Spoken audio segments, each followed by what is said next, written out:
ঠিক আছে। আচ্ছা এখন দেখো ডিডিএক্স অফ আচ্ছা এটাকে আমরা পরে ডিডিএক্স করি, এটা আমরা ত্রিকোণমিতি করি আগে। এই অঙ্কটা আগে কিছু দূর আমরা ত্রিকোণমিতি করব, তারপরে যে কি করব অন্তরীকরণ করব। আচ্ছা ত্রিকোণমিতি করব কিভাবে, cos x মাইনাস এই যে cos 2x এর সূত্র মনে আছে তোমাদের?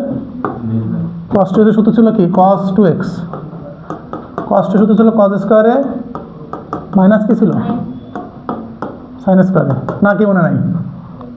আচ্ছা এখন এখানে আমরা কোন সূত্রটা অ্যাপ্লাই করব, এইটাই সূত্র অ্যাপ্লাই করে দিই। এই যে cos স্কয়ারে এখানে অনেক কষ্টের অনেক সূত্র আছে, কিন্তু ওইটা দিয়ে বের করা যায়। ঠিক আছে, এখন আমরা ওই সূত্রটা এখানে অ্যাপ্লাই করে দেবো।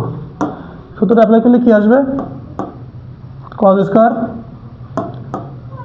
Square x minus sin square x। ঠিক আছে বিষয়টা। আচ্ছা নিচে কি আছে আমার 1 মাইনাস cos x, এই যে cos x minus cos square x minus plus sin square x। আচ্ছা 1 minus cos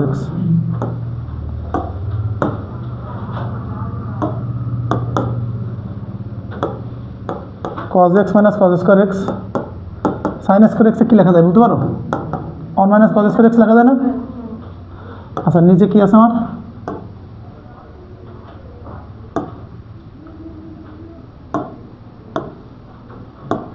1 minus cos x, এখানে cos x কমন যায় তাহলে কি হয় 1 মাইনাস cos x হয় না?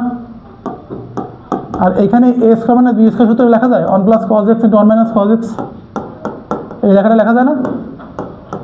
এই সবাই লেখার জন্য উঠানোর জন্য ব্যস্ত হয়ে পড়ছো, তোমরা কি খেয়াল করতেছো কিচ্ছু? এই দেখো কি করছি, এখানে প্রথমত cos 2 এর সূত্র cos স্কয়ারে মাইনাস sin স্কয়ারে বসানোর পরে ব্র্যাকেটে উঠাই দিয়ে চিহ্নটা পরিবর্তন করে দিচ্ছি।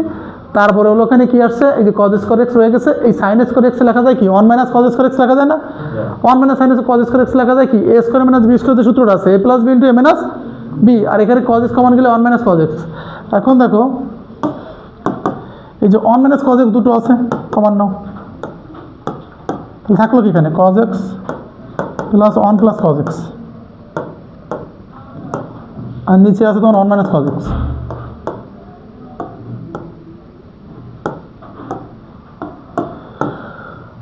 এবার দেখো